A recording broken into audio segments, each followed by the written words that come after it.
Hello and welcome to Who Watches Who, a Doctor Who podcast with me, Matthew, and as always, I am joined with... Yes, I guess I would be Hugh if this is a Hugh Watches Who podcast and you're Matthew.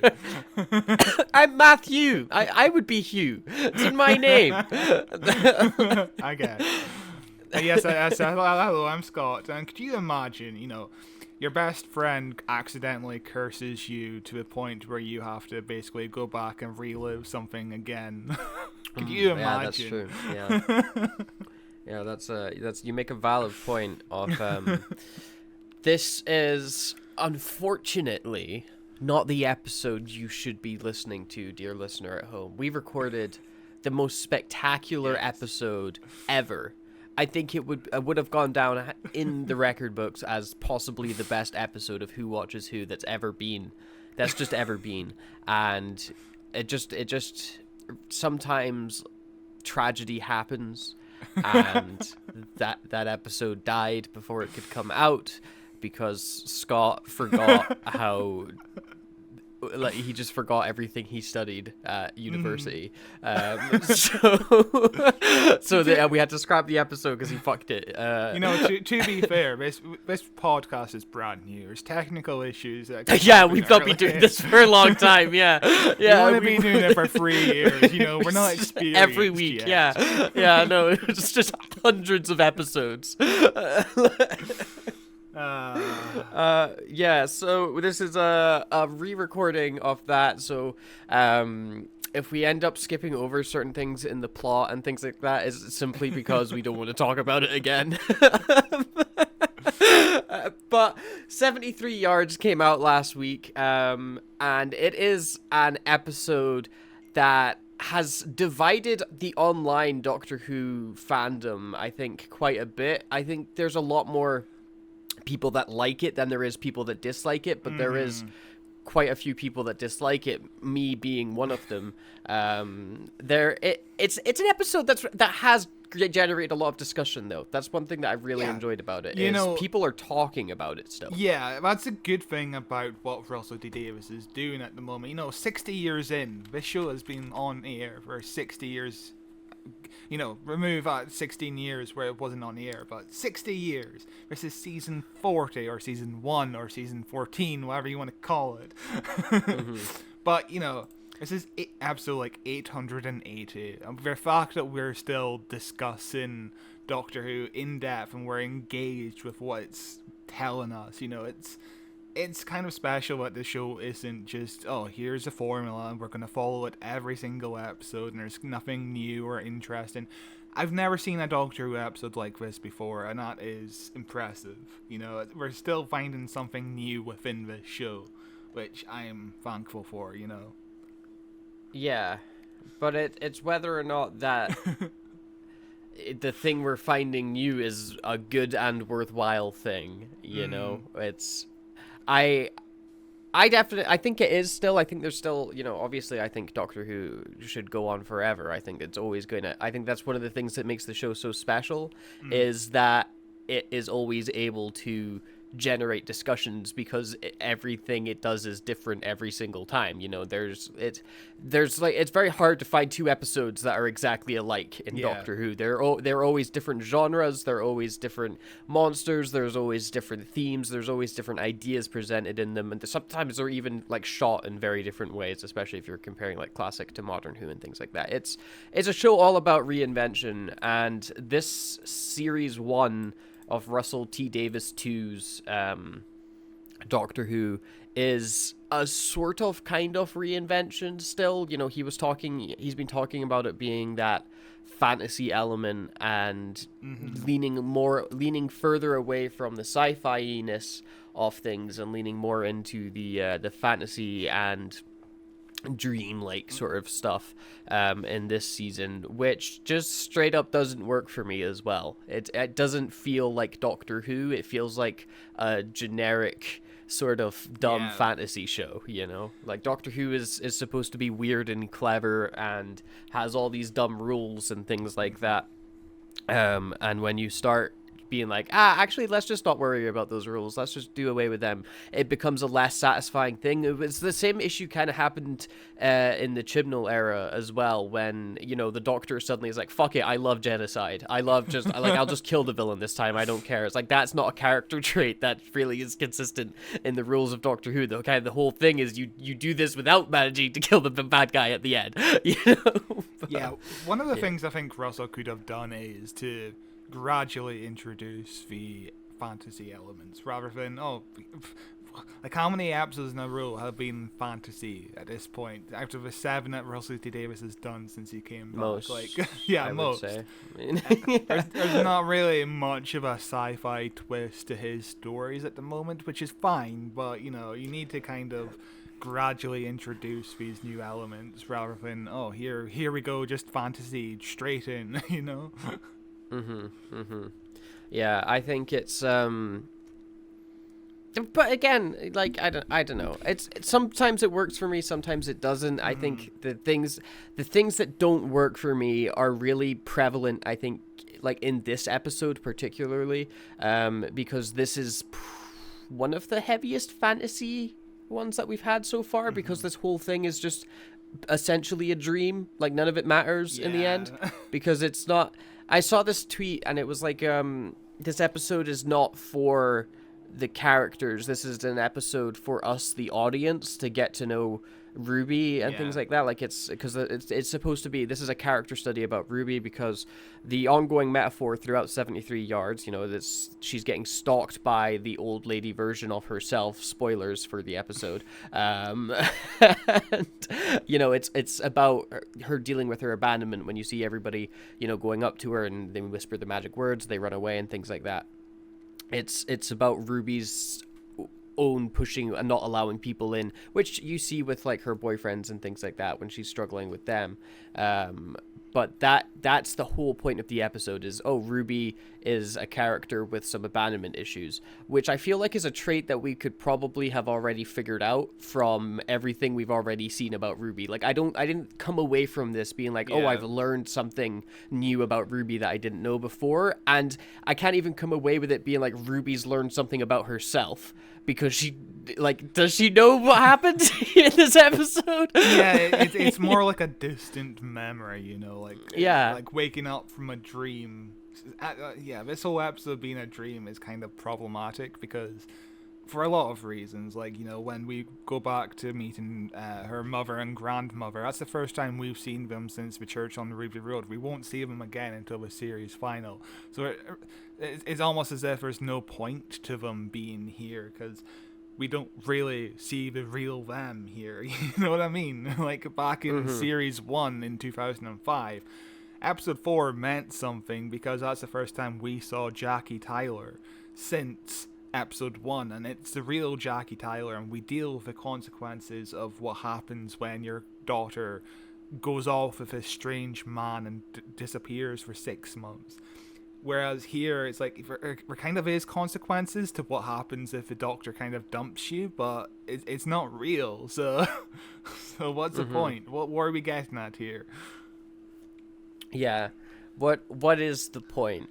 That's a really good question. And going back to the whole fantasy thing, it's not like this show hasn't done fantasy before. Like, in 1960... Remember when he fought the devil? Yes, remember when David Tennant fought the devil? You know, like, I think the first proper fantasy episode was in like 1968 with the Mind Robber, where the TARDIS ends up outside of the realm of reality, and they meet fictional characters like Gulliver Travels and Rapunzel. You know, that's proper fantasy shit. That doesn't really have a sci-fi basis, but the show doesn't. You know, the show doesn't always focus on fantasy, whereas this season is all fantasy, apart from, I guess, Boom isn't fantasy. But yeah, Boom was very sci-fi. Yeah. Yeah, I don't know where I'm getting at. I'm not sure. I'm just not sure if the fantasy elements are really blending well with the sci-fi-ness of what Doctor Who is, you know? Yeah. I I think I'm not enjoying the season as much as I was hoping I was going to be. I think that's one of the things, and that's kind of been a recurring feeling since the 60th anniversary of, oh, why isn't this hitting the way that I kind of wanted it to hit? It's not kind of achieving those peaks that I was looking for, and maybe that was my own overestimation, I guess, of what Russell could do with the show. Coming back to it, and maybe that is, something that maybe I'm just I'm never going to be happy. I just can never be happy with Doctor Who. Or maybe it is these things aren't working because the idea's not as good as we hoped it would, or we're not the audience that they're trying to capture with this idea, Personally, my main problem with what the season is doing so far, there is no hook in terms of ongoing storyline. We occasionally get, oh, it's snowing, or there's something wrong with Ruby's memories, it's distorting everything and all that kind of stuff. But that's not really a storyline. That's more of a, here's a hint to what we might find out in the future. That's a storyline in going back to series 1, the whole storyline of Jackie Tyler dealing with the fact that her daughter goes away often. The whole police storyline in World War III and all that. There's an ongoing storyline because we always go back to visiting these characters, and you feel like there's a hook going on even when there isn't. Series 1 still has a standalone episodes, but you feel like it's building towards something. I don't feel like this is building towards anything. Maybe it's because there's only 8 episodes. You have to. Yeah, I think it's because there's 8 episodes. You can't really have a filler episode where it's just dealing. It feels like it's all filler in a way, It does. It does almost feel like it's all filler. You are correct. There's. I think you've got the issue of it being episodic, which is not that's not an issue I've really felt with Doctor Who before. Because, and again, you look at series 1. That's an episodic show. That's still episodic, but there's character development across each episode. Our characters are constantly changing. Rose is going from naive young teenager to having her mind fucking completely blown, and learning about the morality of the universe and things like that, and injecting her own humanity into the Doctor until it comes right at the end of the series when she has to look into the vortex and become something that isn't human to defeat this otherworldly creature. And that's a huge journey you can watch across from beginning to end and understand where Rose is in every single episode. With this, Ruby feels the exact same in every single episode. The Doctor feels the exact same in every single episode. You could watch episode 2, then watch episode 5, then watch episode 1, then watch episode 3, and you would be in the exact same place. You wouldn't feel lost. You wouldn't feel that the characters have changed or that they felt inconsistent between any of these episodes, which I guess kind of works if you're going for a full Star Trek Next Generation episodic sort of deal, where it's this is the problem at the start, it's completely solved by the end, and the ship moves on, and very rarely, every now and then you'll get one that causes a dramatic change on board the ship, but quite often by the end of the episode, things are okay because it was designed that you could just tune in and be like, oh, nice, Star Trek's on. I understand exactly who everybody is and what everybody does, and the show can just have a fun adventure, and then I can go on about my day. Is that still necessary in a world of streaming when you can watch all 8 episodes at once? It kind of feels like it is. Most shows nowadays, whether we're talking about Netflix shows like Stranger Things, there is no episodic episodes anymore with streaming shows because they all drop at once. It's supposed to be like a big massive movie, but the benefit of a weekly format is you can tell episodic stories. It's weird to be complaining about episodic stories in a world where there's not really much episodic shows anymore. It's weird. Honestly, I do quite enjoy that it's episodic. I do like things like that. I think the larger complaint comes from it doesn't feel like there's much characters happening. Yeah. It doesn't feel like we're getting much out of these new characters that we've got, which is such a strange complaint because Russell T Davies is so good at writing characters. I really like Ruby as a companion. I think she is performed amazingly by Millie Gibson. I love Ncuti as the Doctor, but like, and I think Shooty had his doctor. I said last week, Shooty had his doctor moment in Boom. Like, that was for me is when I was like, okay, fuck yeah, you're the doctor. I absolutely am on board with this character off the doctor. Ruby, I still haven't quite figured out who she is as a character, which I guess is kind of her character. Yeah. Is she doesn't know who she is either. That's kind of the point. So, you know, I don't know. Maybe she's supposed to feel shallow at the minute because we don't know anything about her. And we're supposed to be intrigued and going on to discover it, but when you get episodes where you don't actually technically discover it, it's an entire episode dedicated to Ruby. I should be learning more about Ruby than I don't know, that I already didn't. You know, I'm not learning anything new in this episode. Yeah, it's just she learns something towards the end, that she can be content in her life with just being by herself and not really learning the mystery of who her mother is. That's a lesson learned at the end of the episode, but she has no real memory of learning that lesson. It's kind of weird. Yeah, that's a lesson we learned the lesson. We learned it. That was for us to learn. To get into this episode, the episode opens up with the Doctor and Ruby arriving on a cliff top. The first line the Doctor basically says is the war between the land and the sea, which is the title of the proposed spin-off that may or may not be happening. I don't know what happened to that, because we were talking about it a few months ago. We were Bad Wolf were planning on shooting in like a seaside town somewhere, and the residents weren't happy, and then all of a sudden we heard nothing about it. So yeah. I hope that it's not happening. I mean, maybe it'll be good, but I just really don't understand this obsession with the Sea Devils that's come about in recent years, because every Sea Devils episode we've covered has been the worst thing I've ever seen in my life. Just you wait until we get to the Fifth Doctor story, the Warriors of the Deep, where the Sea Devils meet the Silurians. It's gonna be a fun time. Are you telling me you don't want a 6-part Sea Devils TV show in summer of 2026 or whatever? I just don't understand why you would choose the Sea Devils, when you already have the Silurians. Like, we haven't had that many more Silurian episodes in modern Who as we have Sea Devil episodes. Like, we've only had a handful of Silurian episodes. Why don't they get a spin-off? They're infinitely more compelling because they have such a complex character compared to the Sea Devil. It's interesting that we had a 2-parter in the Capaldi era where, the Zygons are kind of integrating into Earth, and the politics surrounding that, and we haven't had that with the Silurians. They're still kind of underground, I guess. They're just there. They're just waiting. They don't care.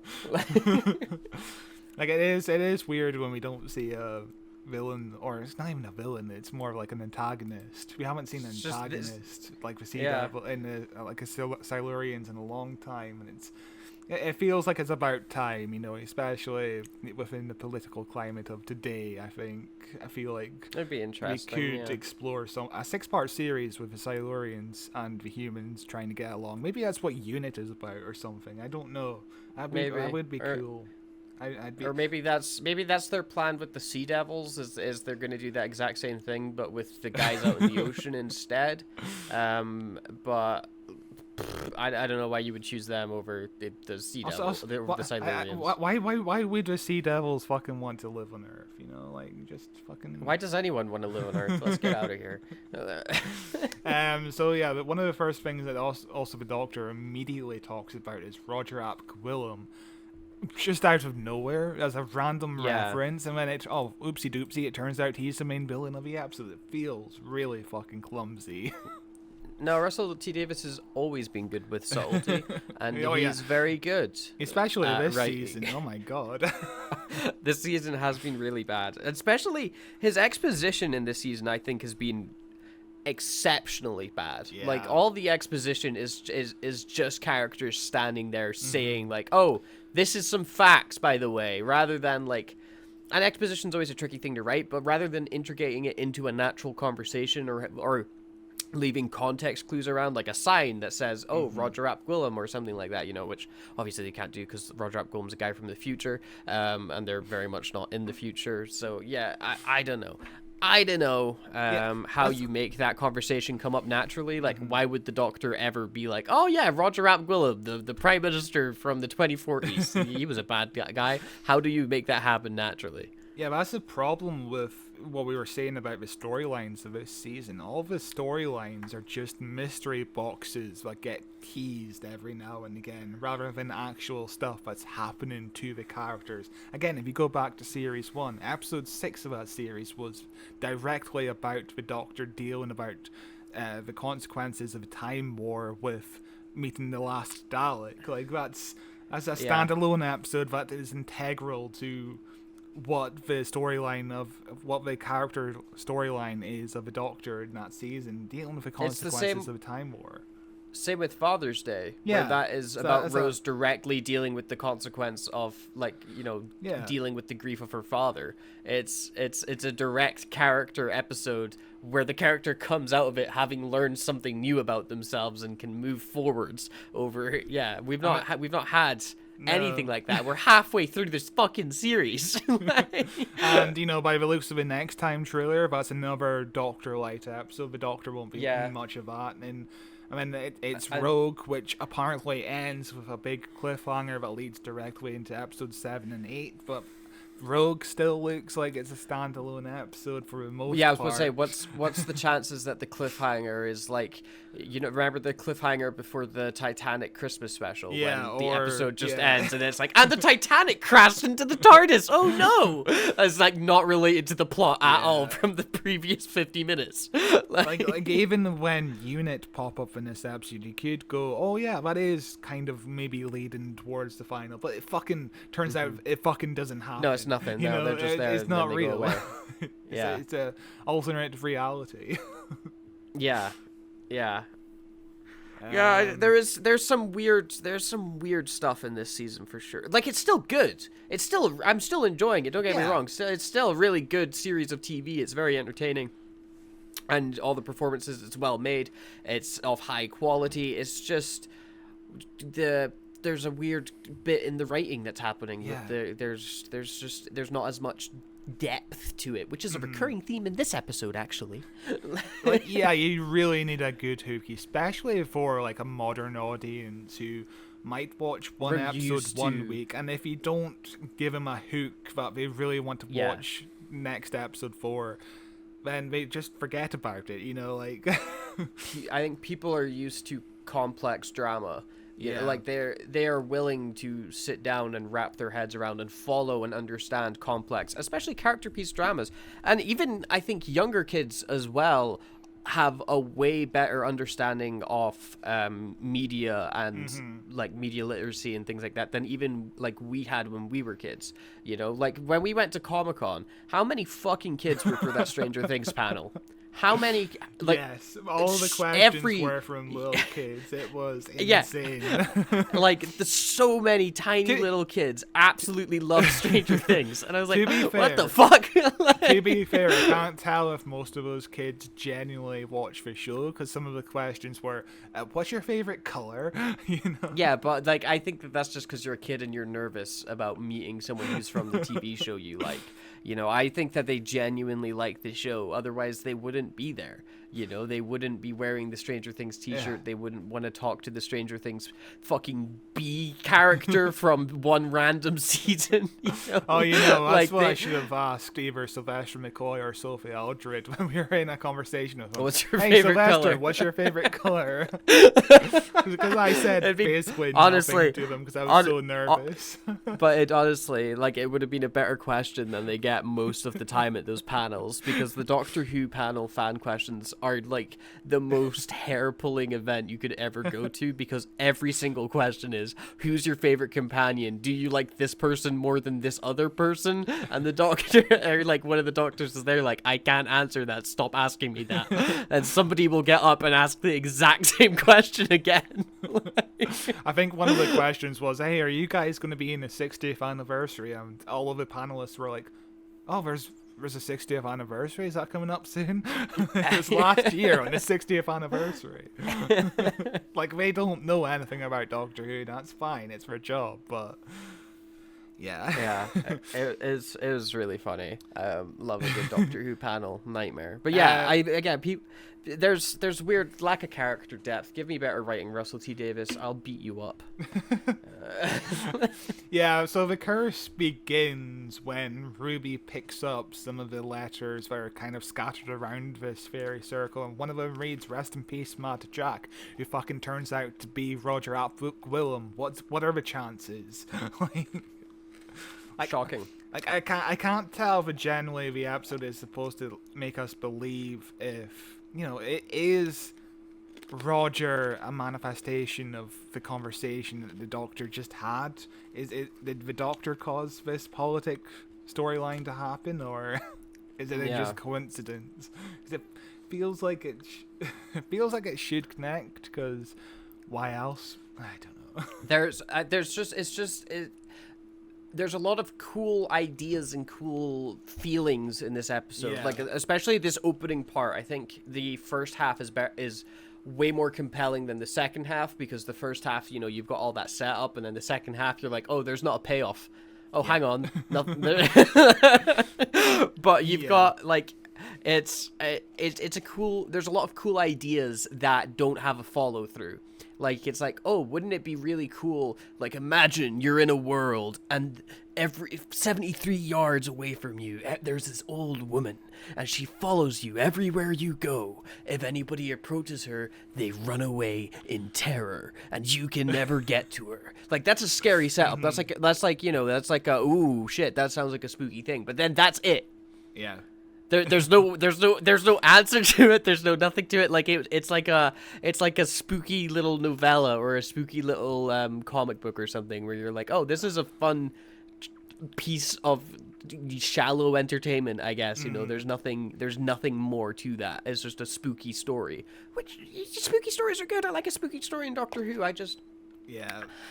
When you've only got so many episodes, you want to kind of get a bit more payoff. Yeah, there needs to be a bit more clarity about how Ruby breaks this curse, because you would think that stopping Mad Jack from being Prime Minister and launching that nuke would break the curse, but then fucking Ruby lives another 40 years. She's on her deathbed. That bit was so weird. Yeah, the only way, like, what was going through her head, and that because she spent so long making sure that Roger Ap Gwilym was this Mad Jack she had thought about. She spent so long working with him to be 100% certain that this is the guy, this is the dude she needs to be. Then she gets rid of him, she saves the world, and things just continue. What do you do? You're like, oh, I guess I was wrong. I guess that wasn't the guy. Yeah. What's the message there? How do you break that curse? That makes no sense. Like, this feels almost like the opposite of Groundhog Day, where, in this episode of Doctor Who, we understand how the curse happens because we mess with the fairy circle and Ruby reads the messages. In Groundhog Day, we have no idea what causes the curse, and that is magical because we don't need to know. That's not important to the story. But we understand how Bill Murray defeats the curse at the end. He does a load of unselfish acts. He learns his lesson at the end. Whereas in this episode of Doctor Who, it's like she defeats Mad Jack, and then she ages 40 years alone, and then she dies, and then she goes back in time, and then she's able to whisper to herself. Then she's able to not make the curse, the time loop thing happen again. I don't get it. I guess the way to break the curse is just die. If you die, you could just go back. I guess or that was die after defeating Mad Jack, I guess. You gotta beat Mad Jack and then you can die. You just gotta reload after that. You're fine. But at the end, she's like talking to the TARDIS, and she's like, "Oh, I never found out who my mother was, and that's okay because I kept on having hope." It's all about having hope towards the end of your life and all that, but it doesn't feel like it's going to manifest towards current Ruby. I don't think current Ruby is going to carry on that hope about the fact that she might never meet her mother, but because you can't just drop the arc of her trying to discover who her mum is. Yeah, and The also arc- like there's I literally can't tell an if we're episode genuinely you've- trying to you've- drop this arc at the moment or not. No, it's no, confusing. you've literally got an episode coming up called The Legend of Ruby Yeah. Sunday. Like there's that it just adds more to, I guess, like what's the point in this episode if you're gonna make your character come to terms with not finding out about their past, and then in the like 3 episodes time be like, actually, here's your past, by the way. You know, but yeah, Doctor Who. So yeah, the Doctor vanishes, and she's like, "Oh yeah, he must be round the back of the TARDIS taking a piss." Busy pissing. He got really bored mid conversation. He decided to just take a piss without telling It's me. relatable. It's relatable. Could you imagine just talking to somebody and they just go for a piss without telling you in your middle of a conversation? Tempted to do it right now. Tempted to do it right now. So Ruby walks yeah. around for a bit and bumps into Susan Twists, who she's beginning to recognize as probably as a woman who almost killed her last episode. You know, on the ambulance screen. Yeah. This is probably our only story arc that's going on. That's still continuing episode per episode. But it also doesn't matter in this Yeah, episode that no. Ruby recognizes her, because Ruby's not going to remember it. I guess it's for us as an audience, if we haven't clocked on to the fact that Susan Twist has been showing up again, to be like, oh wait, do I recognize her? And then you would go online and you'd be like, who's that old lady? And you'd be like people like us being like, she's in every episode, you know. And so then I guess it's more for if you're more of a casual viewer to start clicking into, this is the Susan Twist that's coming up soon in the final. But you know, I don't know if you super need to tease that out as blatantly as they do in this one. If Ruby remembering it, it's suddenly interesting because she's clocked onto something that even the Doctor hasn't clocked onto yet, you know. But I guess it's just some more foreshadowing. The one who waits is coming soon. Oh yeah, of course, the one who waits, and also the Mrs. Flood mystery, and also Ruby's mom, and also. Do you think the payoff's gonna be worth it? There's Do you like think it's gonna 4. All of the fucking things about this season is a mystery about 4 old ladies. Yeah. Really bizarre. Yeah. Do you think there'll be a satisfying payoff? Do you think that's gonna be like, how do you?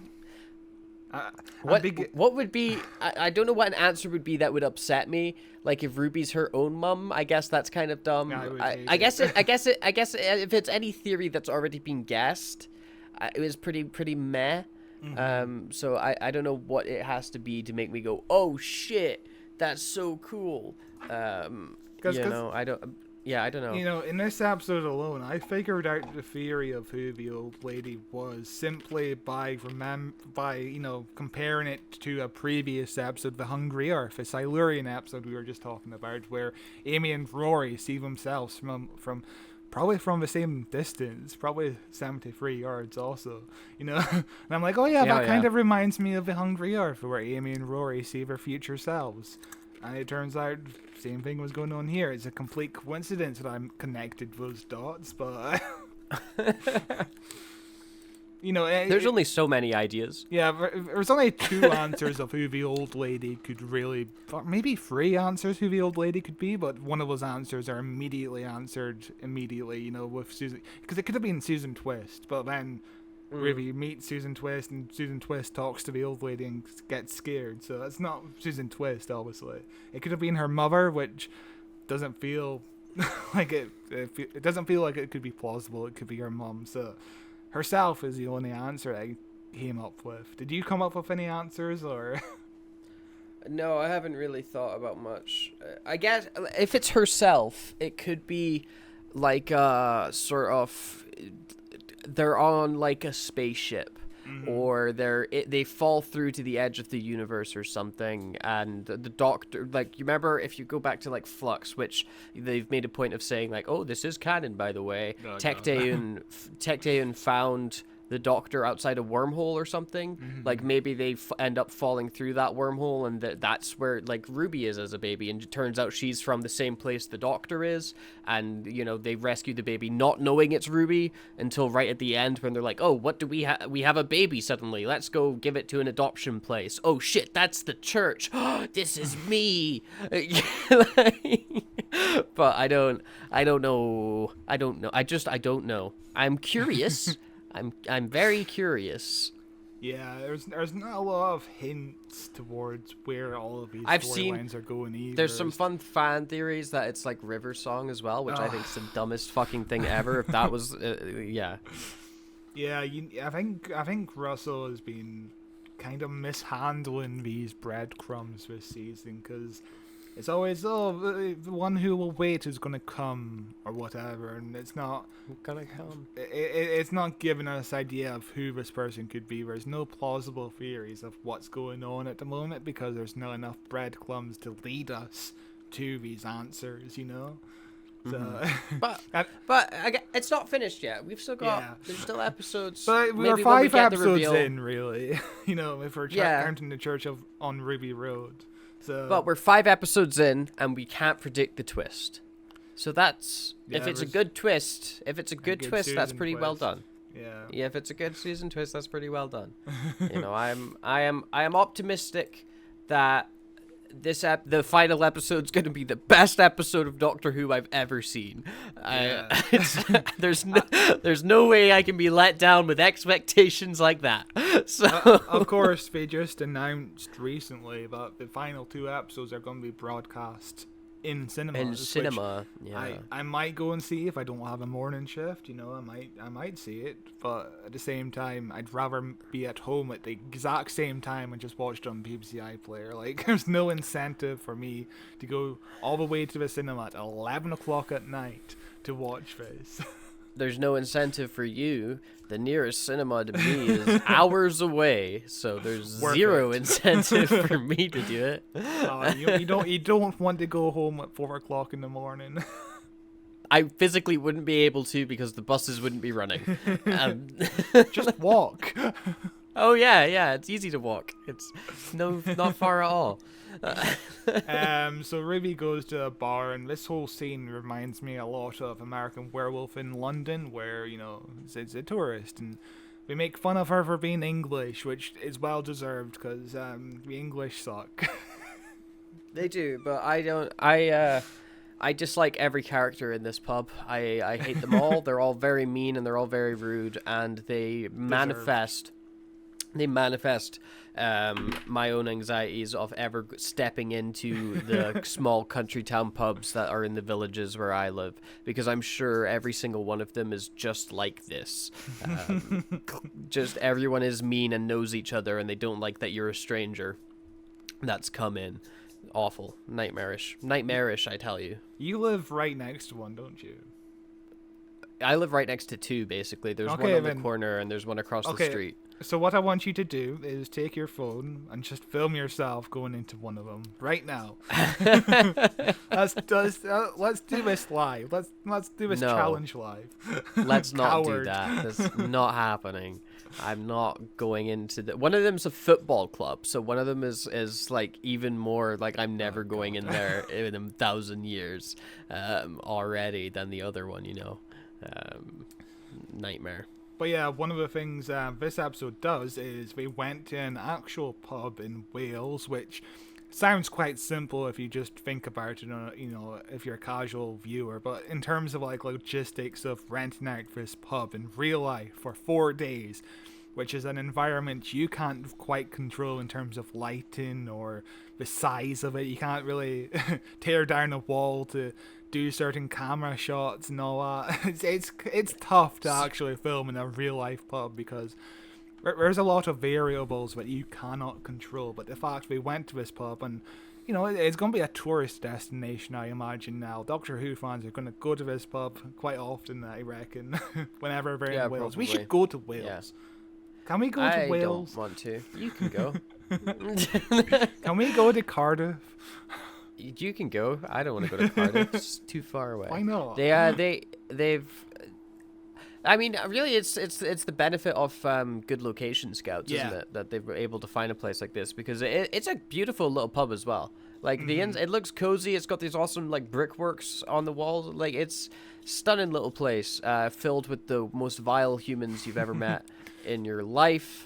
Who are very rude and sarcastic about Ruby paying by phone and everything, and about the curse as well. They're so that whole setup thing. It feels so weird to me. Like it's a fun misdirect of, oh, maybe you think it's this actual curse, but it's not. Even they don't think that's real. You're being an idiot, Ruby. But it's hard to make us believe that Ruby's being an idiot or that the curse isn't real when we can actively see she's being stalked by this old woman that everybody else can also see and is making people run away, and just nobody gives a shit at all about it. Which, they talk about with the case scene that there's like a perception filter or something on her. But how does that work when you break the perception filter and say, like, go get that thing, go right up to it, and although I guess like they kind of showed the thing with the TARDIS as well back in like series 1 or series 2 when they're like, look, what do you think about that? And they're like, oh yeah, whatever, like they just straight up don't give a shit. Maybe we needed a scene where they explained the perception filter works. Yeah, because we got to that in series 1 where they stood on the step just outside Rodal Plaza. And they explained exactly what it is. And also in Torchwood, they did the same thing. They explained explicitly what the perception filter is. But I don't remember them explaining it here in Doctor Who in episode 1, Like, Well, they explained a lot in episode 1. There was a lot happening, and maybe we missed it in the million miles fucking conversation they were having. But yeah, that's a plot point I imagine new viewers wouldn't quite get. What is a perception filter? You can't just say perception filter. And I'd be like, okay. I mean, you can. It's kind of like reverse the polarity of the neutron flow, isn't it? It's like a nonsense sci-fi term where you're just like, and it works now, I guess. Or like deadlock. Oh, my sonic screwdriver won't work on this. It's a triple deadlock on it. That's impossible for the sonic to beat. It's just where it's like ridiculous dumb rules. But yeah, this bar fucking contains the most Welsh accents we've had in Doctor Who since, I want to say, 2005. Oh yeah. Because it felt so strange to me just to hear Welsh accents again. I can't remember the last explicit scene set in Wales in Doctor Who. It's been a long time. It has been. Well, a strange little accent. It must be made up, Like, do you think when Welsh people are just away from non-Welsh people, they just speak with normal voices? I'll do you one better. I don't believe Wales truly exists. I've never been there. I've only ever heard about it, and I've only ever seen it on TV. But I also see people travel in time on TV, and I'm pretty sure that's not real as well. So, when did the lies end? Who really knows? Do you think Stanley Kubrick faked Wales in the same way he faked the moon landing? No, the moon landing was 100% real. No, that's impossible. No, that's the only real thing they showed on TV. Everything else was fake, but the moon landing bit was real. That's it's a weird reverse world we live in. But yeah, in this bar, Ruby discovers some of the most horrific things, including £5 for a glass of Coke. That's so much. It is. How much would you pay for a glass of Coke? When does it suddenly become you're like, oh fuck, that was expensive? More than £2? I think like £1.50. I'm probably like, I guess I'll pay that. More than £2 for sure. I'd be like, oh. If it's between £2 and £3, it'd be like, oh, I kind of begrudge paying this, but I hope it's a big glass. Yeah. I hope they give me a big glass. if it's more than £3.50 maybe at max. I'd be like, no, that's fucking ridiculous. if it's £2.50, I can buy a giant big liter of Coke in a bottle. So if I'm getting just one glass, it has to be less than £2 at bare minimum. Like sure, I'll accept a little bit of a service charge, I guess, because you're giving it to me. But yeah, this scene is just them giving exposition about what the fairy circle is, when it's broken. The cliff tops are a boundary between the land and the sea, a liminal space neither here or there where the rules are suspended. So I guess that's Russell T Davies trying to give us an answer of why there are no rules going on. The rules are suspended. Yeah. Okay. Yeah, which is, I guess, I don't want to say it's lazy because you can, but it's easy. It's an easy out to just be like, there are no rules though, and you kind of make up. You try to find, because it's like a nightmare scenario we're in, like a literal nightmare. So your brain's trying to come up with rules for the reality in a reality where nothing has rules. So like, she's always 73 yards away. Why 73 yards? I don't know. You just decide, like, that's just where she is. It's spooky, it's scary. You've got to try and figure out, like, there's no logical reason why it's 73 yards and not 72 yards and not 74 yards, and that's just the scary thing about it, is that it's the fear of the unknown. It's the fear, and that's that recurring theme with Ruby's character as well, is fearing the unknown, pushing people away, and having this mysterious past. Like, it's a fun theme. I like the theme. There's the nitty gritty. Yeah. The nitty gritty ain't there. What doesn't work about this scene is they appear to all be on the same page about what the curse is and how it works. I think it would have. They rehearsed it before they came in. Yeah, they've been. Yeah. They're all actually part of an improv troupe. They this is their rehearsal night. They like to meet up in the pub and rehearse, and Ruby walked in on that. I think it would have worked better if, they're given 5 different ideas of what the curse could be. It could still be to them fake, but it could be like theories that each one gives that maybe helps the audience understand what the fuck happens at the end of the episode. Because over Christmas, you and I got obsessed over this show called The Curse, which is also about a curse. But, the first 9 episodes are fairly grounded in reality, and the last episode is like most insane shit you've ever seen. It breaks all reality. It makes no fucking sense good. in terms of reality. It's very good. It's excellent. But the clever thing, what the curse does is it doesn't give us concrete answers to what's happening. Instead, the previous 9 episodes kind of lay some breadcrumbs into what it could be, what the last episode could mean, And people have been picking up on these breadcrumbs, and they're like, yeah, it could mean this, it could mean this. And the beauty of that is each theory sounds plausible, and the end of the show still means something, it still means something to me, even though you might disagree with what the ending means. That's great. Here it's like, I'm not sure what the ending means to begin with. Like, I have no theories on why it ends like this. It's bizarre. Yeah, no, I do agree with that, and I think that's really the crux for me that makes me end up disliking this episode, because there's a lot to like in this episode.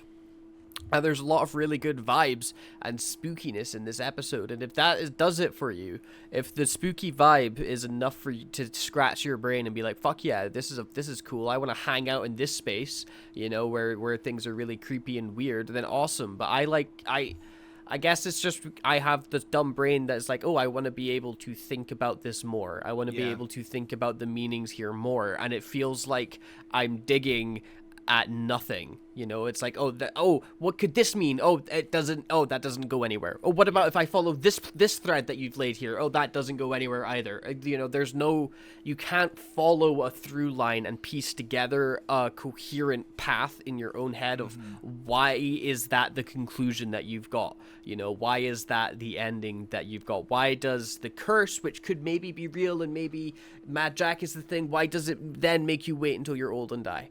Why is the way you break the curses, you travel time loop yourself? Why does the first thing happen?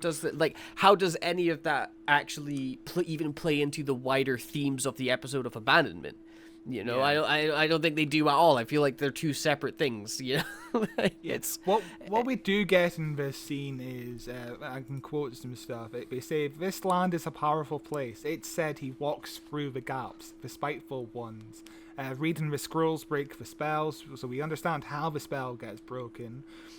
The woman is Mad Jack's herald, and Mad Jack is unbound. I don't understand how future Ruby is Mad Jack's herald, or why she's cursed to follow herself. Like, yeah, it gets really mixed up and confusing, and there's not really. Yeah, I'm fine with the ending kind of being ambiguous, but you really do need these little threads you can pick up on into. Yeah, I can work out this theory by myself. I don't need a 5-minute PowerPoint presentation of a doctor being like, okay, this happens, so this happens. You understand? And they say if this happens, this happens. It's like the Timeless Children with the doctor's monologue, or the master's monologue, when he's like, okay, once upon a time, there was this person here, and then they did this, which then did that, which then did that, and then this happened, and then guess what this happened? It goes on for like 15 minutes as the doctor's there like, wow. Because that's one of the main faults about Orphan 55. The episode ends with the doctor giving a presentation about... Climate change is bad, and you are very bad. But this isn't a future Earth. This is what Earth could be if humans continue the way they are. And it's like, we don't need that. Just setting on an alien planet that's destroyed by pollution, and we can get the themes ourselves. We don't need it to be a plausible future Earth. It's fine. It feels like you're talking down to us at that point. And this feels like it's an episode that's trying to meet us on an intellectual level. That's trying to be a smart, sophisticated episode for people to be able to dissect and think about and challenge your audience, but it doesn't really feel like that there's a challenge there, because it doesn't feel like it feels like you're doing this beginning of the work to make something challenging, but you never actually finished off tying up those loose ends. You never finished off actually creating a challenging piece of media. You half did it.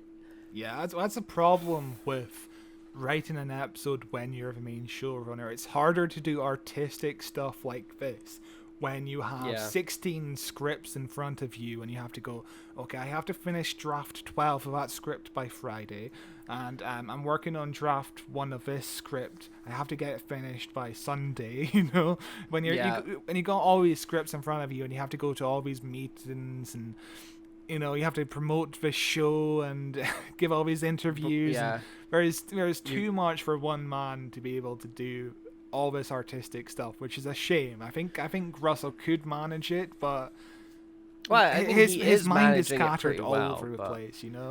Little details like this, he can't fine comb through all the details of every script. It's impossible. Yeah, I feel like if this was an episode that was either given to a guest writer or was co-written, so it was written with Russell and another writer who could focus on those finer details and focus on making sure the loose ends are tied up, because it's a complex episode. You're dealing with, a character study is always going to be a complex medium, because you're not just telling a silly adventure, you are telling a complex 3-dimensional whole ass person, and you're trying to figure out who they are, and there's not really much of a plot happening because it's just about who this person is. It's a hard thing to do, and when you have to do that and also make sure you attend the 5 o'clock meeting on the 6 location scouts on which is a good pub and which isn't a good pub, and make sure that you've also got to go to the casting director's office and hold auditions for the whole day, and also you're filming season 2 at the same time as you've started filming season 1, and your actors are off sick, or there's contracts with other things that are going on with another TV show that's interfering on your schedule and making this TV show, suddenly it's like, oh, I don't give a shit that I didn't wrap up that thread line. Like, there's still, I got the overarching theme done, let's move on. If you read the book The Writer's Tale, which you should absolutely read, it's incredible. It's about Russell's experience writing on the show between between 2007 and 2009. And you can just read I had this meeting today, but I had to finish this draft. I can't finish this draft because I had this meeting. And you can just basically read all these emails from Russell T Davies where he's having a million panic attacks, and he's getting himself worked up, and he's getting himself ill. It's a stressful job. It was the same problem that happened in Chibnall's era. Yeah. Like Chibnall was given last minute notices to be like, oh, give us an episode for Easter.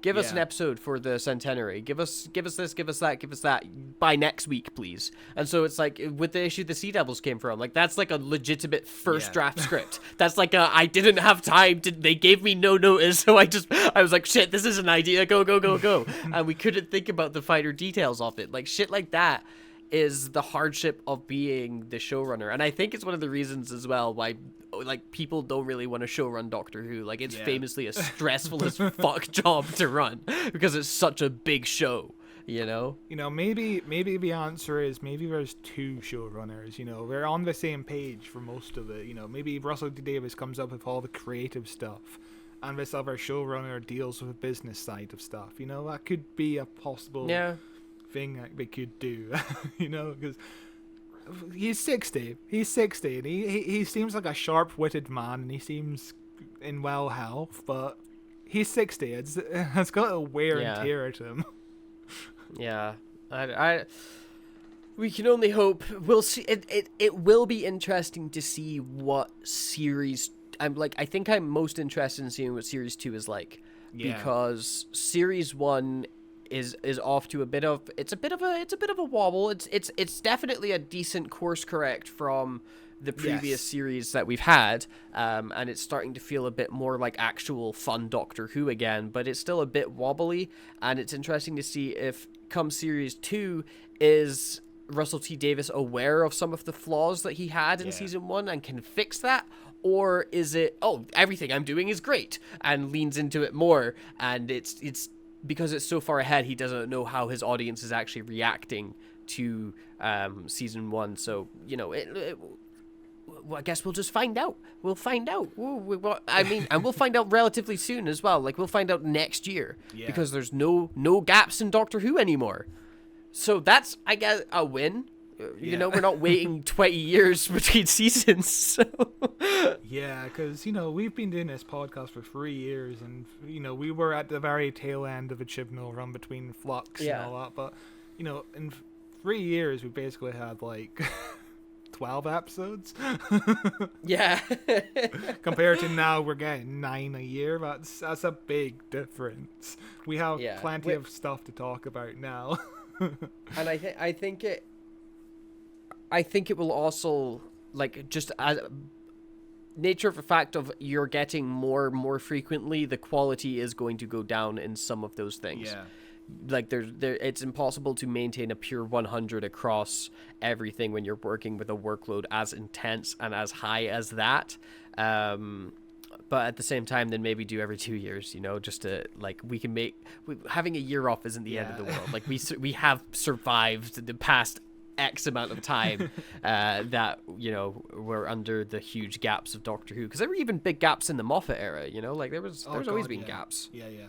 But I'm just thankful that we're dealing with a situation where Doctor Who is trying to challenge us rather than, oh, here's an episode where the Doctor discovers an alien in a field.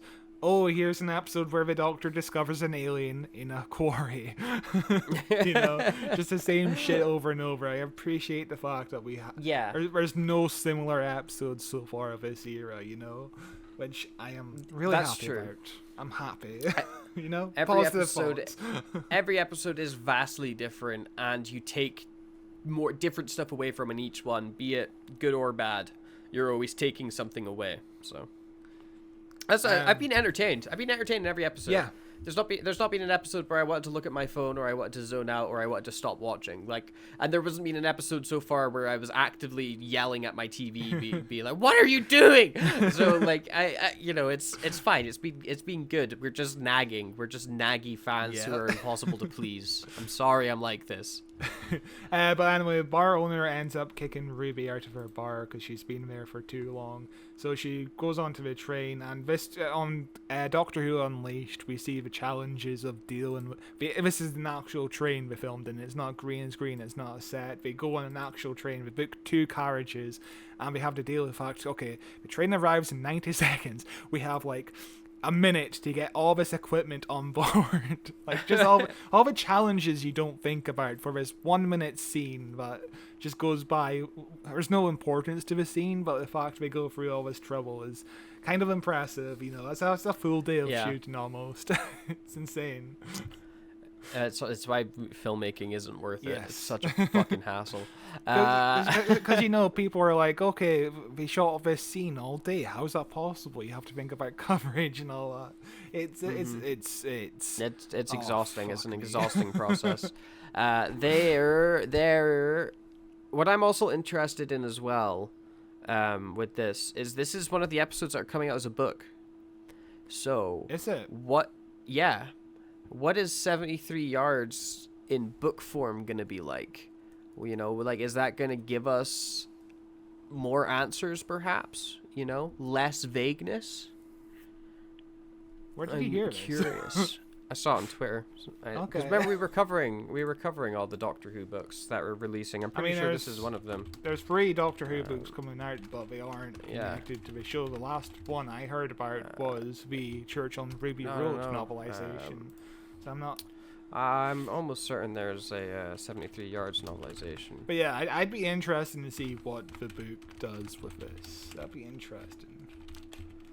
How do you describe what Ruby is feeling in the moment? Maybe that gives us more insight. 73 novelization of the episode was written by Scott Hancock and made available to pre-order in May 2024. Right. We would have covered it on the news. We absolutely would have covered it on the news. I do not remember talking about that, but cool. I might check it out. It might give us more answers. Maybe we're cut for time. Maybe there's a line somewhere in this episode where somebody gives an answer, Yeah, because I'm not normally interested in the novelization of episodes into books, but when an episode's like this, I'm like, oh, maybe this would actually be worth reading, because maybe I would be able to glean something more from it. So yeah, keep an eye out for that book. Interesting. Ruby goes back home and her mum is basically like, oh, that's what men do, they putter about in their shed and they do some sort of stuff that women shouldn't find out about. And I'm like, they jack off. They jack off in the shed all the time. Yeah, that's what I'm thinking. Like, is Ruby's mom suggesting that the Doctor is some kind of sex freak or something? Yeah, probably. I really like the stuff with Ruby's mom. It's my favorite stuff in the episode. Because she goes off to talk to the lady as well, and ends up being terrified of Ruby and running away. And the emotional impact and the performances of everything in that scene are so goddamn good. And it's just it feels like it's the stuff that I most emotionally became invested in, and it feels so weird that we go from that immediately into I think it's the unit stuff next, and then the Roger Ap Gwilym stuff, where it's like, oh, this is you're just okay, we're just moving on, okay, whatever. And it's lame that it's so brief, but it is extremely effective. But yeah, God, there's a lot of good bits. There's a lot of good bits, isn't there? The look her mum gives to Ruby in the taxi is like the most horrifying expression you would see in your mum. Just the utter look of disappointment. Like, she is disgusted with you. She never wants to talk to you again. That is oof. But one thing I'm confused about is, Ruby makes a big deal about the fact that her grandmother is like calling her Carla all sorts of names because she abandoned Ruby.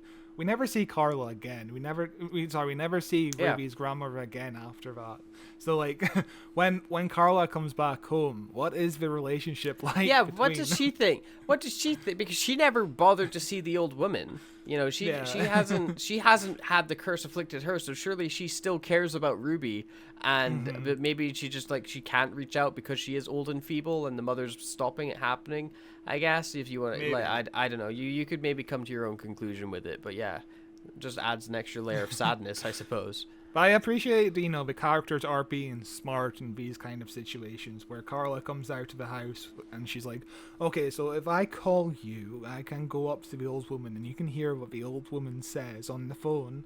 That is a smart idea, but, a lot of I think it's a smart character thing to do, you know. It's smart. I'm glad we have smart character moments, like the whole moment later on where Ruby's talking to Kate and she's like, I can't leave the country because what if that breaks the connection, you know? That's cool. It's one of those things where you're answering questions that the audience at home would have. Mm-hmm. You know, like, oh, why doesn't somebody go up with the phone? Oh, why don't they take a photo of her? Oh, why doesn't she just run away on the plane or something like you're answering those questions that your audience is going to have at home. Except what's really interesting is they don't answer the first question you have, which is why doesn't Ruby go up to the old lady? Because when she first runs to her, she looks away down at her feet and the old lady runs away. That's the only time she ever tries to get close to the old woman again. She just immediately assumes that it's impossible to reach her. In the scene when she's running after her mum to where the old lady is, thankfully Ruby also looks left and right as she's running for no reason, allowing the old woman to vanish. You know, like you know where your mum is. Why are you turning your head? You know where your feet are. Why are you looking down? You know, why did you only try this once? Why have you never tried it again? It's just that, like, oh yeah, you thought about all these other things that are have a really nice satisfying conclusion, but the first thing didn't, though. You know. Like... that is I do want to see what happens to the old lady when she's walking, you know, or needs to be like a scene where she's walking towards her and she just kind of floats backwards, you know. The old lady floats backwards. That's all we need. She's just absolutely impossible to get to. Like, even if you're looking at her, you like other people can get to her, but for whatever reason you cannot. Or you take a step forward, she takes a step back, and she always matches the speed that you're moving at. You know, there's no way that you're ever going to be able to accelerate fast enough to get to her. I don't know. It feels like it's an easy solution. And, you know, a lot of people online are kind of bending over backwards to try and figure out what this old lady is saying to everyone. And my theory is, it's not fucking important. That's the point of the episode. It's not fucking important. You know, the importance is what that old lady, you know, what happens when that old lady tells people stuff, you know? Like, the point is the abandonment, you know? People are scared, you know. We don't need to know what the old lady says because that would ruin the mystery, you know. Yeah, it's like Lost in Translation. Yeah, you don't need to know what Bill Murray whispers at the end. I think you don't like. It was Bill Murray. Was it Bill Murray? Yeah, it's Bill Murray and Scarlett I know it. I thought I misremembered it as Scarlett Johansson whispers something. No, Bill Murray whispered into her ear. It's been a long while since I saw it, maybe almost a decade, I think. Oh, I need to watch it again. Good movie. I only watched it because I was into a girl like a decade ago. That was one of her favorite movies, and I watched it, and I'm like, yeah, pretty good. I never watched it again after that relationship went south. So nice. It's a good movie. But you never find out what Bill Murray whispers in your ear because no matter what the answer is, it's not as good as not knowing. Yeah. Not knowing lets you put in your own answer. And that's one of those moments when not knowing is a good thing. Mm-hmm. And that's the interesting part about this episode, isn't it? Because sometimes the vagueness is good and sometimes the vagueness is bad. I presume that the Doctor must have downloaded Unit's number into Ruby's phone before this episode, because Unit just appeared out of nowhere, and I think Kate says, yeah, I wish you contacted us sooner, so I presume that, but it's not really established. But so the first time I watched this, I'm like, wait, why is Unit here? How does this work? Why is this going on? I should say, Millie Gibson's performance in this episode is BAFTA worthy. She is excellent. Like that scene when she's outside the door to her flat and she's on the phone with her mum is heartbreaking. Her expressions, her acting is just incredible. Like, oh yeah, she deserves a BAFTA. I'd say. She's excellent. At least to be nominated. I think she's absolutely superb. I think Shooty definitely deserves to be nominated as well. I mean, for his performance in Boom alone, like fucking goddamn. It's also, I will give credit. I think the episode release order has been pretty fucking solid so far. If you think about Space Babies dropping at the same time as Devil's Cord. Great idea, because people can skip Space Babies. Then following it up with a character study episode of the Doctor with well, I mean, it's kind of a character study, like it's a Doctor focused episode, you know, like it's like the Doctor is the main character in that episode, and then the next episode after that the companion is the main character of the episode, you know, and then the next episode after that is it's what we're getting this week. They're not in it at all. Fuck it, they're gone. Yeah. Thank God we got that Doctor focused episode, because if we didn't have an episode focused on just the Doctor when he's away for 2 episodes in a row, that would have felt weird. Yeah. We wouldn't have a proper grasp of what Ncuti's Doctor is. We need that moment where it's like, yeah, it's all focused on the Doctor. You know, I'm glad we did that. But yeah, so, Kate, this is kind of a scene where Kate gives more theories to what's happening, but not really. She's like, oh yeah, we were created to investigate the extraterrestrial, and more of the supernatural. Things seem to be turning that way these days. So UNIT are aware that the supernatural is going on in this universe at the moment, which is good. I'm glad UNIT notice, at least. You know, we're not just doing nothing. Yeah. Yeah, and I like seeing Kate. It's always fun to see Kate. It's if you're new to Doctor Who, do you give, this is a weird way to meet Kate for like if you didn't watch the 60th anniversary at least, and this is your, like, you were just like, oh, it's season 1, I'll start in episode 1 Space Babies and I'll just go on from there, you know. This is your first real introduction to who Kate is as a person, or you're like, what the fuck, what was the point of that? Was the purpose of this scene? Like, this is a scene that's really important, that you knew who Kate was beforehand, and you knew what UNIT were beforehand, I guess, you know. Like they're like they're a military people, although I suppose UNIT are kind of like, oh, they're whatever we need them to be. Yeah, that's the problem with this new fresh start, where it's not a clear starting point. You could start with the 60th anniversaries, but then you'd kind of be lost, because it's a sequel to what happened 15 years ago. Or you could start with the church on Ruby Road, but then you'd be kind of lost, because it's, you know, this season is a sequel to the 60th anniversary, which is a sequel to what happened 15 years ago. So there's no clear point of, yeah, this is a fresh new start. You have to have some kind of basic knowledge about these kind of things, you know. I'm glad we don't have, you know, the Doctor explaining for 5 minutes what UNIT is, you know. Get a picture of the Brigadier up and all that, like at the beginning of the Space Babies. Could you imagine?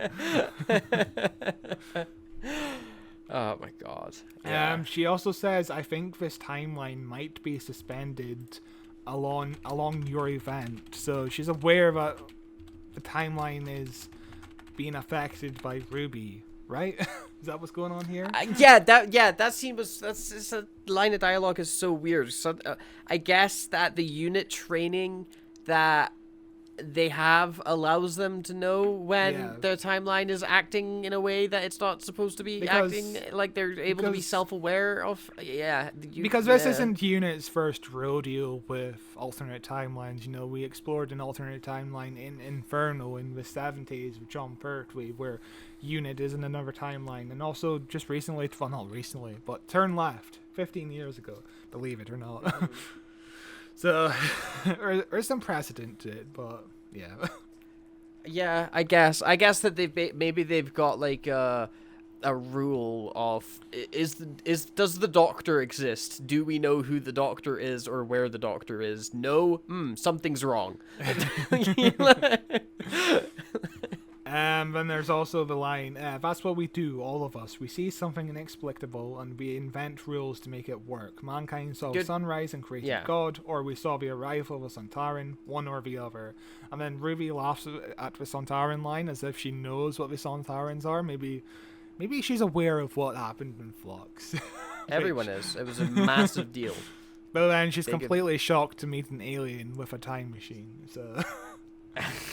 Yeah, Doctor Who's canon does not make any sense. Yeah, don't worry about it. People forget things all the time, you know.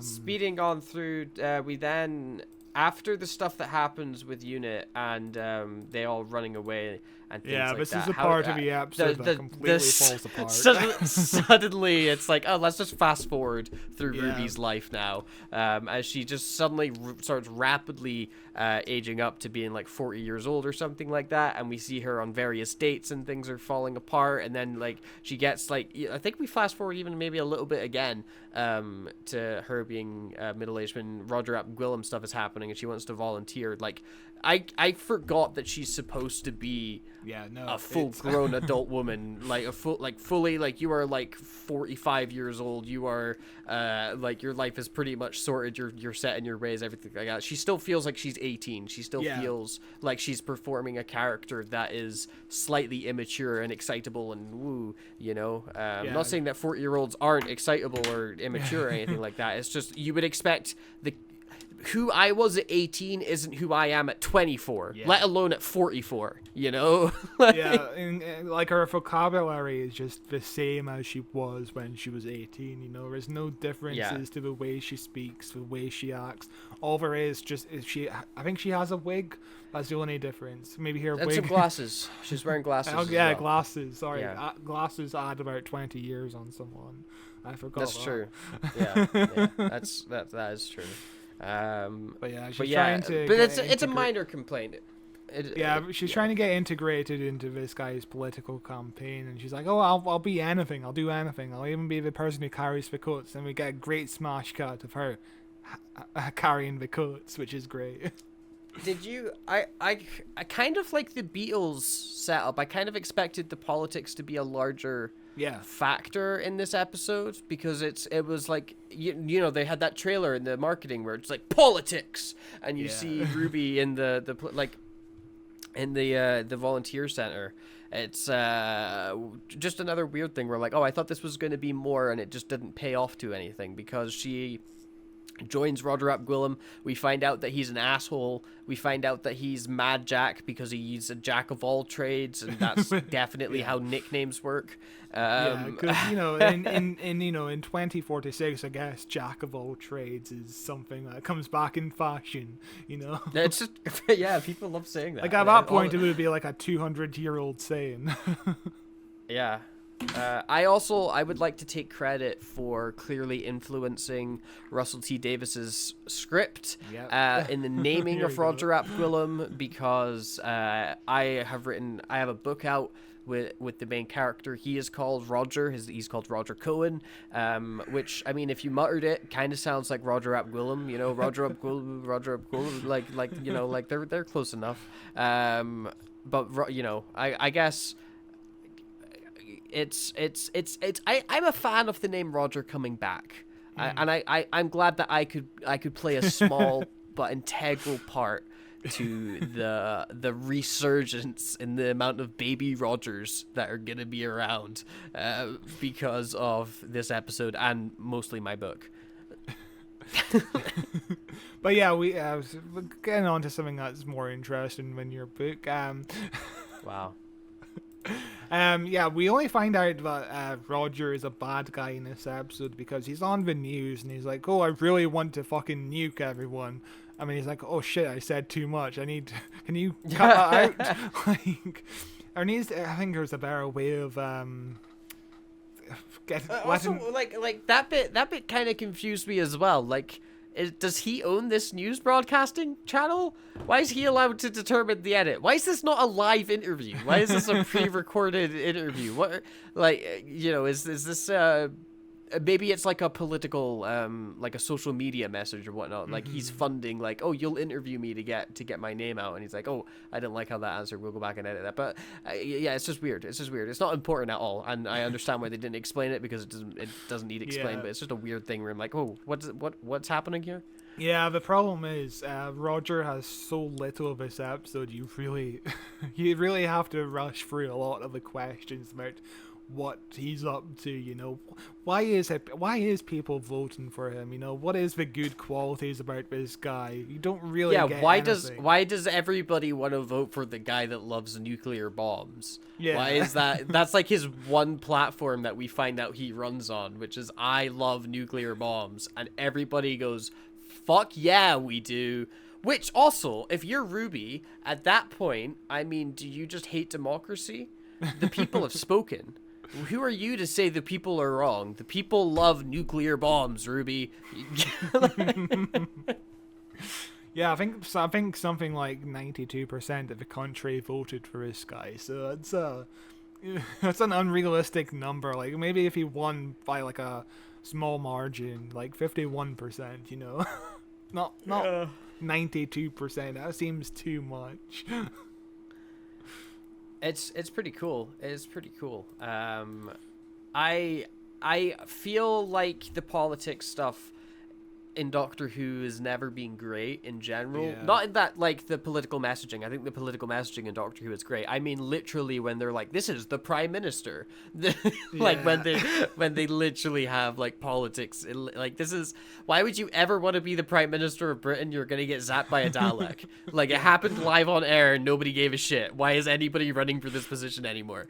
That Prime Minister in the Chibnall era wasn't even the first Prime Minister to be killed by a Dalek. Harriet Jones.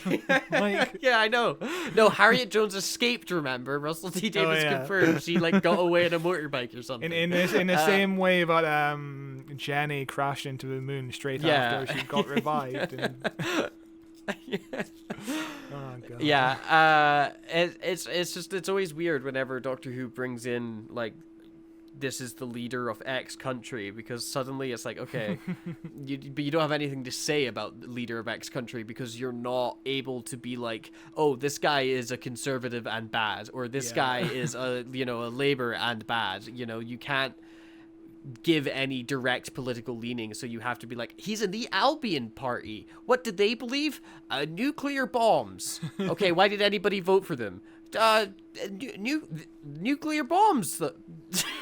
Yeah, at least with the Master running for Prime Minister, it was hypnosis. He was hypnotizing everyone. Like, yeah, it made sense. As much as hypnosis makes sense. But yeah, anyway, we're at this football field, and Roger apparently has a rule about not stepping on the grass for some reason. Like, yeah, I don't know.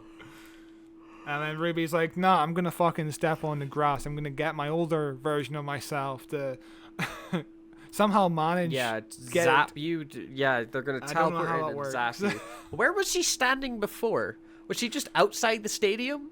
Yeah, I guess she was just like the old woman. She was just like outside doing it. No, I think she was like opposite the field on one of the seats or something. Okay, but yeah, it's like. Again, that leads to a lot of questions of how do you know the old woman's going to stand directly there and not behind you or to the side of you or slightly diagonally. Yeah. Like how is she going to end up directly at Roger Ap Gwilym? But that's a minor little thing. He talks to the old lady and runs away and resigns immediately. Yep. And then 10 minutes of screen time, by the way. He gets introduced 28 villain. minutes in and gets defeated 38 minutes in. And then like the deputy prime minister becomes the prime minister, and is like, I'm gonna run a more fair country and not use the nuclear bombs. It's like, why are you in the same party? Why are you in the party with the guy that loves nuclear bombs? Surely everybody in this party should be like, I love nuclear bombs. Like, the politics in this episode, the political party of Albion makes no sense. Yeah. What do they believe? What do they stand in? I want to read their manifesto. Yeah, it feels like in terms of like the entire episode, this is the part that got cut down the most. It feels like there's more to this Roger character. It's just on the cutting room floor because we learn nothing about this guy, and he's the main antagonist of the episode. That's insane. That's so weird. Yeah, but I guess it's an episode that doesn't need a villain. Yeah. Which is just weird that they bothered to set one up in the first place with Mad Jack, because it's an episode that's about Ruby. You don't need to have, and also there's a bad guy you need to beat Ruby. You could just be like, hey, you've got this fucked up curse figure out why. Yeah. You know, like in Groundhog Day, there isn't also a spooky guy in the town doing bad stuff. You know, like be. it would be an interesting movie. Like, oh my god, this stuff's going on with fucking oh my god, I said his name like a fucking name. What's his name? Holy shit. Bill Murray. Yeah, fuck me. Jesus, Bill Murray so blank. This episode. I was about to say, yeah. You know, it's like, oh my god, Bill Murray's stuck in this town. He's living over the same day. Also, Skeletor's here. Suddenly, like, what the fuck? And there's not enough time to give an answer to both. But yeah, we got a 40-year cut here where Ruby is like 80 years old at this point, and they actually hired an old lady rather than just give Millie Gibson makeup, which I was surprised by because they never hire an older actress to play an old. You know what version I of a was character. surprised by? What? You know what I was surprised by? Yes. The old woman that they got to play Ruby is a different old woman than they got to play Ruby standing 73 yards away. Yeah. Why? Why not just use that woman? She's also old. I guess she's not old enough to be the woman that's 73 yards away, but then why not just hire someone who's that old? That's such a strange choice. I don't know. Also, Maybe this old woman didn't want the schedule of Yeah. standing outside all the time. I don't know. And also, if you look at behind the scenes in Doctor Who Unleashed, the old lady has like face markings on her. Yeah. How? I don't know. Why? What's the point of them? Yeah, you can't even see them. Such Never a mind. strange choice. Yeah. But yeah, anyway, old lady Ruby's like, yeah, I keep thinking about it my whole life. Why is she here? And I think at the end I have hope, because that's very you, isn't it? My old friend, I dare to hope. What do you mean your old friend? You only knew him for like 4 weeks.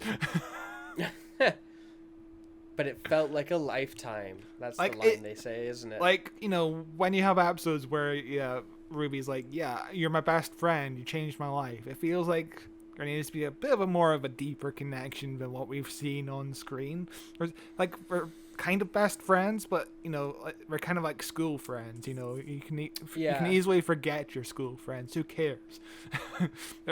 There's not that deep of a relationship yet to consider them old friends. It's weird. It is weird, but I guess it is what it is. And like, near the end of the episode, Ruby is on her deathbed. She tells the nurse, "Hey, I could make it snow once upon a time," and the nurse is like, "Great, I'll up your med dosage." Yeah. Yeah, and then she gets visited by Death, which is herself, and she teleports back to look at herself and she's can just break looking the at her curse. hands. She walks around like this, and she breaks the curse, and the Ruby stops the Doctor from breaking the circle, which then means that Mad Jack doesn't escape, or whatever, and that's the end of the episode. It's an episode that I keep going back and forth on if I like it or if I really don't like it. I literally don't know if I like this episode, because I like parts of it. I really like some parts of it, and then I really don't like other parts of it. And then I'm like, but does it matter that I don't like that the things that are bothering me are bothering me? Because maybe like the wider thing is good enough, or maybe that's the point of it, and blah. And it's a complex episode, and I think if you like this episode a lot, that's fair. I also think it's fair if you really dislike this episode. There's a lot to like, there's a lot to dislike, and it's one that I think you really just need to make your own mind up about if this style of storytelling works for you. I don't think it does for me. Yeah. The first 28 minutes of this episode are fucking incredible. It's like the best Doctor Who has been in a long time. This is excellent stuff. And then it just diverts into this politics stuff I just do not care about. It does not fit the themes of the episode. I don't really understand why it's here in this episode. It just feels like a left field, you know. It turns left when you expect it to turn right, you know. It doesn't feel like it fits with the episode, and I'd rather have an episode that doesn't work at the start and then builds up to working at the end than an episode that works at the start and doesn't work at the end, because just here where it's just unsatisfying in the bad way, you know, like I just don't get a proper sense of what Russell T Davies is trying to convey with this, but I'm very glad he's at least trying to challenge what the show could be. I'm happy about that. You know, it's trying something new and seeing if it sticks, which you know is what this show should be. It should try to push the boundaries of what it has been before. You know, it needs to stay fresh, and I'm happy about that. You know, we'll see where it goes. We'll see if anything from this episode gets addressed again. I'm not sure if it will, but I'm not sure if it will either. But yeah, we will see. It's a decent. I still think it's worth watching. Yeah. I don't know if it's worth watching if this is your first time going through the show, though. That's. This isn't like a blink where you can just show someone. Jump in, be like, but you could do that with Boom. You know, you could easily do that with Boom, which is why it's one of my favorite episodes in forever, because it's like I could show this episode to anybody and they would like it. This is such a good episode. Yeah, and this is something we stumbled upon on the first talk we had about this episode. What do little kids think about this episode? Like, all the episodes have been fairly accessible to kids so far in this season. Even last week, you know, the basic premise of the Doctor's on the mine. If he steps off of it, the world is going to explode. That's understandable to children. Mm-hmm. What do little kids gravitate towards in this episode? Like, this must be so confusing to them. Like, look, the ghost, they understand that, you know, Ruby is being followed around by a ghost. That's fair enough, but we're not going to understand the end of the episode if we don't understand the end of the episode. That's a bit too challenging for little kids. And I don't know. We're pretty dumb. Maybe a kid's smarter than us. I do want to know what little kids think. So if you're a little kid, comment down below. What are you saying? I don't think you should ask kids to message you, Scott. You've been warned about that. I think that there's. We were also discussing, just before we wrap up this episode, we were discussing in the last episode, this doesn't super feel like a season 1 of a show, and we keep comparing it to season 1 from 2005 because that feels like season 1. That is an introduction to Doctor Who. That is an introduction to what the Doctor is, who the Doctor is, what the TARDIS is, who Rose is, what the world is like, everything, and it's establishing the rules as it's going episode by episode. We're getting drip-fed information, and we're finding out new stuff about this brand new show, Doctor Who. This feels like season 14. This feels like you've already seen the previous stuff in Doctor Who. And if you haven't, here's a quick monologue for 5 minutes. Just ask your friend that's already seen it. He'll catch you up. You know, like it feels like this is a continuation, not a soft reboot or a restart, which is why call it season 1? Yeah. It feels purely like it was a decision made by marketing executives. I think if they didn't get the Disney Plus deal, this is season 14. I don't know if Russell still calls this season 1 if it's just airing on BBC as per normal, you know? Yeah, but we'll see what it's like next week. We'll see what next episode is like. I'm interested by the trailer. Sure, yeah, and I'm interested by the bad reviews it's getting. So that will be very interesting indeed. Dot and Bubble, I think it's called. So yeah, when that comes out, probably it's already out by the time this episode is edited together, I would imagine. I have no idea. But we'll have an episode up pretty soon, assuming there isn't also technical difficulties in recording our reaction to that one. So thank you very much for listening. If you have made it this far, let us know what you think about 73 yards, and let us know what you're thinking about the Russell T Davies era so far. Is it working for you? Is there things that are maybe making it not achieve the same levels that you hoped, or, you know, maybe you fucking hate it? I'd be really interested to know, so leave a comment or email us at whowatcheswhopod@gmail.com and we can have a lovely discussion about it. Or better yet, join our Discord, the Who Watches Who Discord. There's a link to that in the description as well, where we can chat about Doctor Who and other things. That would be cool. You can also subscribe to us on YouTube, where you can see us in video form every single week at youtube.com/@WhoWatchesWhoPod, and we're available in audio form everywhere you get podcasts, Amazon, Apple Podcasts, Google Music, blah blah blah blah blah. Plug us into your podcast app of choice. Just search up Who Watches Who, and you should discover us. But until then, I guess that is it. Bye. Bye bye bye bye bye.